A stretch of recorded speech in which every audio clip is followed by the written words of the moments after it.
विधेयकों से जहां किसानों की समृद्धि आएगी, किसानों की आय दोगुना होगी, वहीं उनके जीवन स्तर में भी बदलाव आएगा। इसमें एक बिल के माध्यम से व्यवस्था दी गई है कि किसान अपनी उपज मंडियों के बाहर, एपीएमसी के बाहर जाकर भी बेच सकते हैं। यहाँ तक कि राज्यों के बाहर जाकर भी वो अपनी उपज को बेच सकते हैं। जहाँ उनको उचित कीमत मिलती है वहाँ वो बेचें। सरकार उसके अवसर देगी, सरकार उसके लिए व्यवस्था करेगी। एपीएमसी को समाप्त नहीं किया जाएगा। किसान चाहे तो मंडियों और एपीएमसी का भी लाभ उठा सकते हैं। दूसरा विधेयक कॉन्ट्रैक्ट फार्मिंग से रिलेटेड है।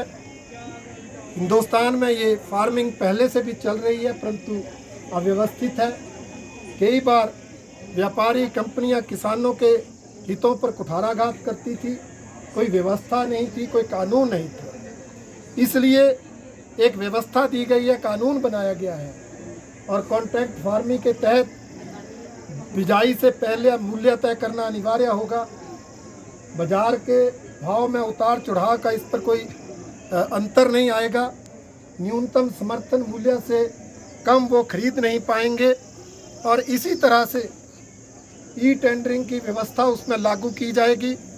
और इसमें भी जो शंका थी कि एमएसपी को समाप्त किया जाएगा, सरकार ने संसद में भी स्पष्ट किया था और अब पिछले कल 6 रबी की फसलों पर समर्थन मूल्य घोषित करके एमएसपी निर्धारित करके ये साबित कर दिया है कि हमने जो कहा था वो सही है और जो विपक्ष बोल रहा है वो तथ्यहीन है, झूठ है और लोगों को गुमराह करने वाला है, किसानों को भ्रमित करने वाला है।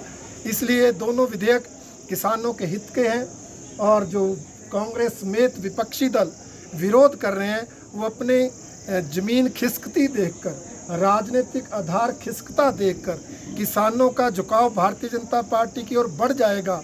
इसके कारण स्वार्थ पूर्ति के लिए उसका विरोध कर रहे हैं। उस विरोध में ना कोई तथ्य है ना तर्क है।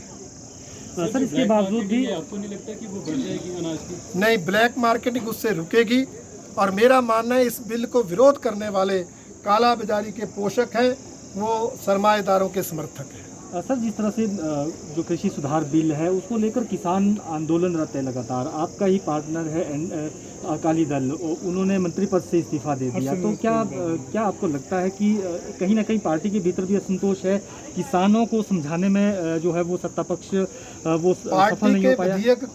पार्टी के भीतर कोई असमंजस नहीं, कोई विरोध नहीं। और इन विधेयकों को तैयार करते समय अनेक बैठकें हुई, मीटिंग्स हुई।